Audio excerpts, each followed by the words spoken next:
spare t-shirt, sock, electric drill, 5-pack of tuna, favourite toilet... Oh, hello. I'm really sorry I can't be with you today.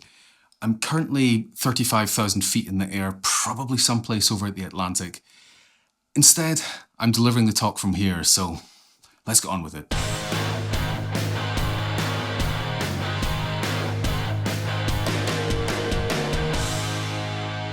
So this is what we are talking about today. It's about releasing happy chemicals in our audience's minds. It comes from this book that I wrote with my friend Soon last year, Friction, available in all good Amazons. You can also get it in Serbian if you want. So I want to start by asking you a question. I want to know if you are nervous of public speaking. Put your hand in the air if you're nervous about doing public speaking. Right, you do know that this is pre-recorded. I can't actually see you. So, I used to be absolutely terrified of public speaking. I mean, proper shaky hand, heart-pounding, sweaty, quivery voice kind of terror. And I had good reason to be worried of public speaking because I had a really bad history of speaking in public. So there's one time I was being interviewed on radio and I was so nervous that I forgot how to speak. I was just silent when the question was asked me and I couldn't do anything. There was another time when I was doing a pitch for an advertising agency I was working at, and it was a pitch for a big, important piece of business. I presented the work and the client asked me a pretty simple question and I just froze. I went blank. I couldn't think of anything, so I just went, for what seemed like maybe 7-8 minutes. And then I turned and went, Brian? Unfortunately, Brian was much better answering the question than me. And then there was one time I was doing a talk, a company presentation, and I was so nervous, my voice seemed to jump an octave, and I managed to deliver a 15-minute presentation in 6 minutes flat. It probably looked as if I was speaking in fast forward. So why am I telling you this? Well, I'm telling you this because I've put a lot of work into public speaking. I was so terrified of public speaking. I knew I needed to do something about it, so I started taking advice from people. One of the pieces of advice was that just imagine the audience naked. And I can tell you that it doesn't stop you being nervous, but it does make it a little bit sexier. So that didn't work. I realized that the only way that I could actually properly start dealing with public speaking fear was to do as much public speaking as I could. I started to put myself forward for talks, and people were stupid enough to accept me, and I sucked. I was terrible. The poor audiences. I would hate to sit through one of my early talks. And I just kept going until I sucked a little bit less and a little bit less, and then people started to ask me if I would speak. And then people started to offer me money to speak. And then now I've got to the stage where I travel all over the world and I get weeks like this sometimes where I don't actually know what time zone I am in when you're going to be watching this. So this whole thing, what I'm trying to get as a point here is to tell you that I put in a lot of work. And because I put in so much work, I really value the fact that I get to speak to audiences. I really value that people will actually sit and listen to me. And I appreciate that so much more than if I'd had what might have been like a natural ability or something, if that kind of thing exists. And I want to ask you a question.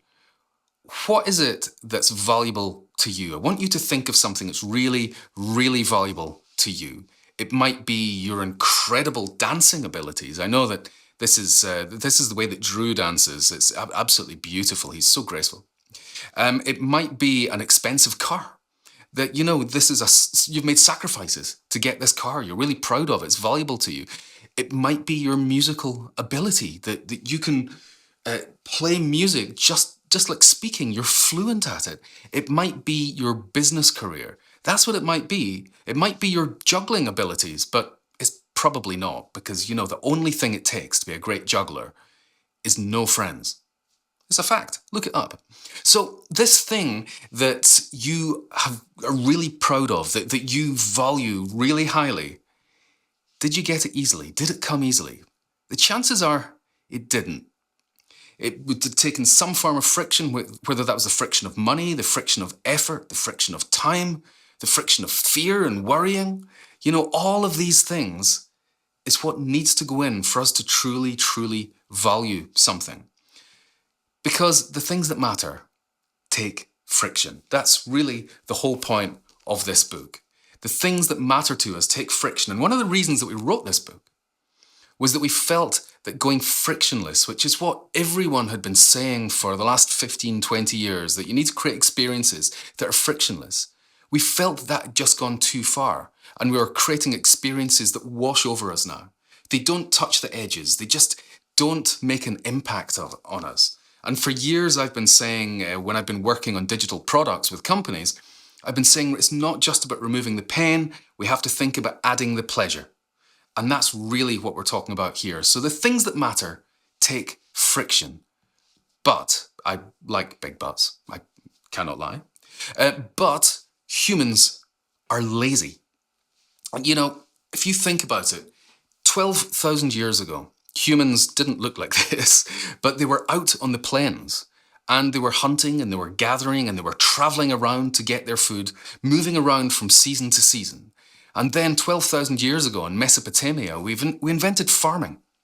And that meant that we could be in the one place. It was still a lot of work. You still had to get up early in the morning and go to bed when the sun goes down. It was still a lot of work, but it was a little bit less work than having to travel around and do hunting and gathering. Then, about 250 years ago, we started to get the Industrial Revolution happening. And as you can see here, it's like repetitive tasks. And a lot of the effort is being done by the machine, but it's still sweaty work going around looking after the machines. Then, in the last 3 generations, we've been sitting in our arses for a living. And that's not great for us, because if you look at physical effort, our bodies are still designed the way they were 12,000 years ago. Our bodies have not evolved very much since then. And physical effort has gone from being up there, to down there. And now there's so little physical effort that we're doing damage to ourselves, that there's an epidemic of back pain. Do you know that depending on what source you trust, either 1 in 6 people or 1 in 3 people in the UK suffer from back pain?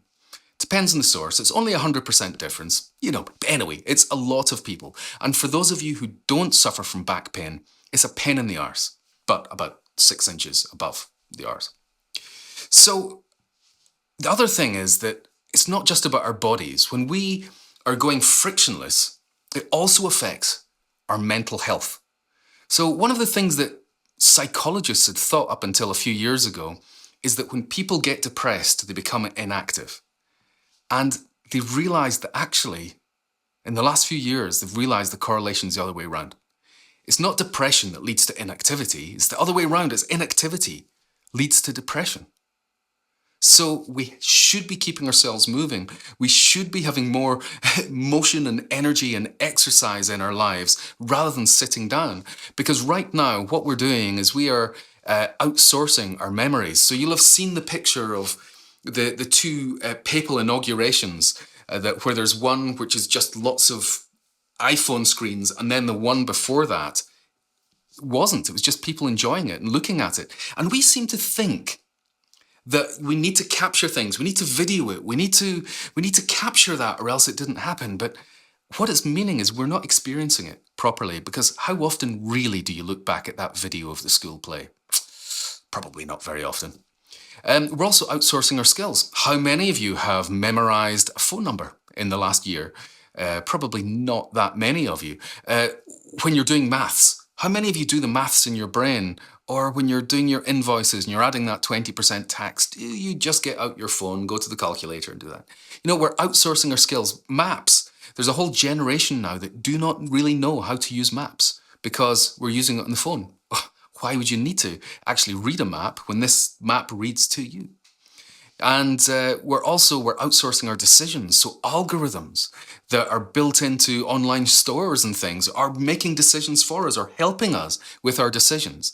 And then with the rise of AI, ChatGPT and things, we're outsourcing our thinking. Now, I believe that we need more friction in our lives. And by that, I don't just mean friction for us, I mean friction for businesses as well. I think that friction is really important. I want to very quickly tell you about this year, the Betty Crocker cake mix, because this, when it was initially launched in the 1950s, it didn't take off. I mean, this is a cake mix that all you had to do was add water and the cake would taste just as good as one that was home baked. There really was very little difference in the two cakes, the tastes of them. So it was passing taste tests. But remember, sexist days, 1950s, the housewives were not buying this cake mix.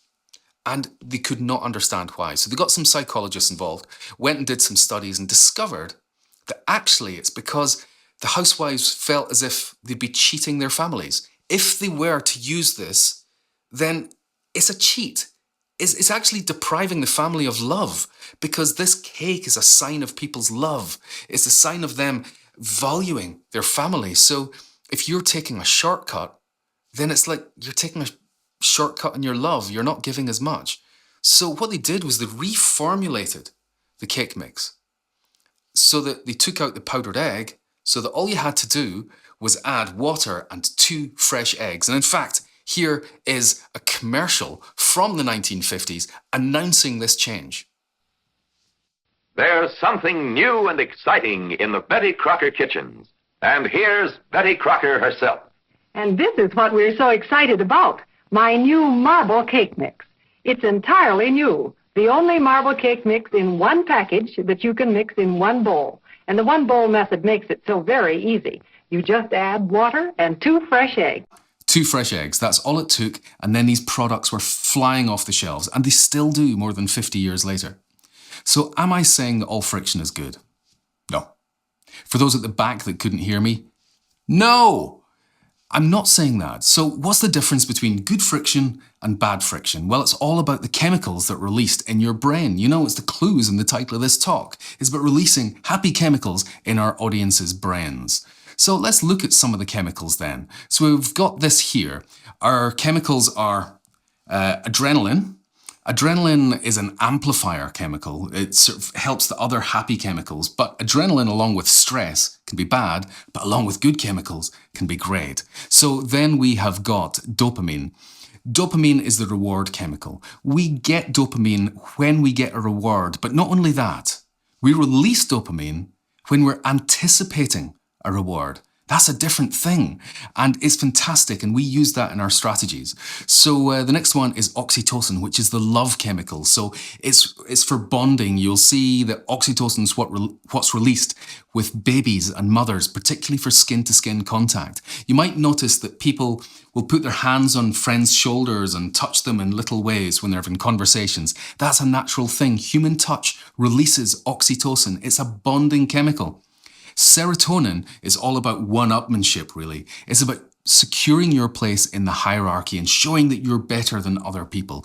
That's what releases serotonin. It can be a very unpleasant chemical for the other people who are being put down by the people who are looking for the serotonin boost, but it still has a place in what we're looking for. Then we've got endorphins. Endorphins are like the runner's high. It's a painkiller. In fact, endo means inside, and the orphan bit comes from morphine. It's basically morphine inside, which is why some people become addicted to it. So Soon and I looked at different ways that we could add friction. 7 different ways to add friction. So let me tell you what they are. There's exclusivity, there's meaning, there's belonging, there's rapport, assurance, competence and engagement. And if you look down the left-hand side, boom, it spells embrace. So we say to people that we want them to embrace a dose of good friction, because that is how you're going to create more memorable, more secure experiences for your customers. So let's look at one here where I'll quickly take you through exclusivity, the first one of these. So I wonder how many of you actually have got an expensive watch. You know, like a Rolex, a Patek Philippe, a Longines, something like that. The question would be, does that expensive watch tell the time any better than my second-hand Apple Watch? Well, no, it doesn't tell the time nearly as well as this watch. It doesn't have as many of the functions. So why would you want an expensive watch? Well, it's because of the way it makes you feel.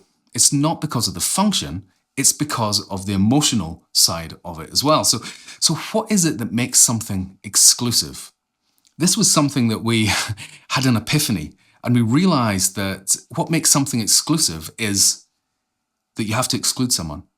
That something can't be exclusive unless people are excluded. So the question is, who do you want to exclude? Because you know the feeling, if you're on one side of the fence and most other people are on the other side of the fence, you're in the VIP area, you're going to feel good, aren't you? You're going to feel special. So obviously, money is one way, making things really expensive, but there is another way. I guess all of you will know who this is, Kylie Jenner, one of the Kardashian crew, and I'm close family friends with the Kardashians, as you can see. This is a genuine photo of me and Kim Kardashian, and look how terrified I am. Man alive, I've got double chin, I've got everything going on there that's awful. Shiny face, oh jeez. I don't know why I'm showing you that. Let's move back to Kylie. Kylie was the youngest self-made billionaire. And I've got to say, it's much easier to become a self-made billionaire when you start as a multi-millionaire at the beginning of the process. She released this line of makeup. The makeup kits were $29, but she released it in a short batch and they sold out in minutes. And they became so successful that, within minutes, they were then on eBay selling for over $200. So they were popular. People wanted these things, and she realized she had a business in her hands. So she continued to release things in short runs. And that's how she's become successful. Because she had such a big following on Instagram that she would just put out a message on Instagram and the stuff would be gone like that. Just the entire stock. So it meant you didn't have to pay for warehousing or anything like that. It was short run, bang, it was out there. Now, it's become really successful for her, so much so that just a couple of years ago, she sold 51% stake to Coty Makeup for $600 million, which made her a billionaire. So her way of doing it was, who was she excluding? Well, she was excluding everyone who wasn't connected to her messaging empire that she had on Instagram. If you weren't a follower and you weren't checking regularly, you were excluded. So the way that she excluded people was by limiting the information. So there's other ways of excluding people. I love this here. This is a holiday resort. This is Sandals, and they exclude children. Now, parents are dreaming of this kind of place. I certainly am. This here is a club that's called the 100 Marathon Club. Maybe it's quite obvious who they're excluding. Everyone who's done 99 marathons or less, which is definitely excluding me, having done less than one marathon. But these people have done 100 marathons. And what do you get for being a member of this club? Bugger all. You get the chance to brag about the fact that you are in the 100 Marathon Club. That is it. And this is possibly the most exclusive job that there is. They exclude everyone who isn't in the Windsor family, and most people who are in the Windsor family, and anyone who's ginger. So that is all about exclusivity. So you have to decide who you want to exclude. So let's look at how this works for the drugs here. This releases adrenaline, dopamine, and serotonin. That's what this route releases. Let me talk very quickly about meaning now. So let's go back here. I wonder how many of you have been on online dating. I'm not asking you to stick your hand up, let anyone know. I met my wife on online dating. We would never have met any other way.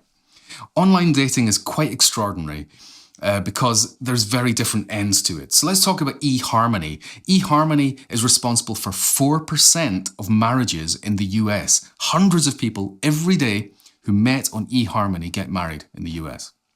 So when you sign up, first of all, of course, you have to come up with a username that seems enigmatic yet intelligent. Then you have to find photographs from 8 years ago before you properly went grey and got a double chin. And then you have to tell some lies that seem slightly plausible. But you don't stop there. You've then got 149 questions to answer. And these are questions that are quite tough. Questions like, what do you think your friends would say is your most important attribute? What is it that you don't like about yourself? Stuff like that you're just like, geez, that's a tough question. I have to think about that. Only after you have answered 149 of these questions, hours later, are you able to see anyone who's on eHarmony. And then you're not finished. They've got more questions. These questions that they give you are said to be fun. Things like, have you ever found yourself to be sexually attracted to a cartoon character? Yes. Jessica Rabbit, for goodness sake, did you even have to ask? Questions like, do dogs go to heaven? I don't know. I'm an atheist. So, with these kind of questions, they're trying to get people matched up on fun things, and I guess also on their sort of ethics as well, is what they're poking at there. But there's a lot of effort, there's a lot of work, and all of the people in eHarmony have gone through that process, which means that everyone is invested. Everyone can sympathise with everyone else for having been through this. It's quite a schlep. Then compare that to, well, Tinder. What do? Connect with Facebook. It already brings in your profile pictures. It already brings in a little bit of text about you. You just have to go, yeah, that looks all right. And you can start swiping. You could be picking up herpes within the hour. It's extraordinary, so fast. So going from one that is all about finding Mr. or Miss Right to one that's finding Mr. or Miss Right now, it's very, very different attitude. One is about getting people who are committed, and one is about getting people who just really don't care about any of that. I just want a little bit of fun. Now, there were some studies done into this kind of thing that was in Harvard. They called it the IKEA effect. So they did this study in 2011, and they gave people some basic IKEA furniture to build. They said, there you go, build that. And people would build it and be left with like 3 bolts and a washer and go, I don't know, we were supposed to use these. And then they said to them, do you want to buy this thing that you've created? Or do you want to buy this one that's been created by experts and doesn't wobble? People were willing to spend 63% more on the one that they'd built themselves, even though it's probably shonkier than this one. Why is that? Well, they'd invested their time. They put their effort into it. It was personalised. So the piece of advice here is make people work for the reward. Don't just give it to them. Get them to do something to get the reward, because then it'll mean so much more. It will result in so much more commitment. And you've kind of got that sunk cost approach where I don't want to lose this. I've put in so much effort already. I'm going to stick with it. So what are the drugs that are released by this? Well, we've got adrenaline, you've got this hoping that you're going to get the outcome. You've got dopamine, you've got oxytocin, because you can sympathise with other people who have already been through this. So I want to finish this by saying, stop making it too easy for people. Maybe think about adding a little bit of friction. And I will say that I've got some friction for you. The friction is, of course, I want you to go out and buy the book. You will, won't you? Yeah, of course you will. And as a treat for that, I've got this here. You can get your phone out, get this QR code. I've got a free course for you, because what I do a lot of the time is I create courses. This course is free. My Creative Bootcamp, 5 lessons that I guarantee, if you follow them, will improve your ability to have ideas, whatever stage you're at, I guarantee. If not, I'll give you your no money back, I think. So anyway, that's all from me. I want to thank you very much for putting up with this video recording of me. I love you very much. You look after yourself and enjoy the rest of the day.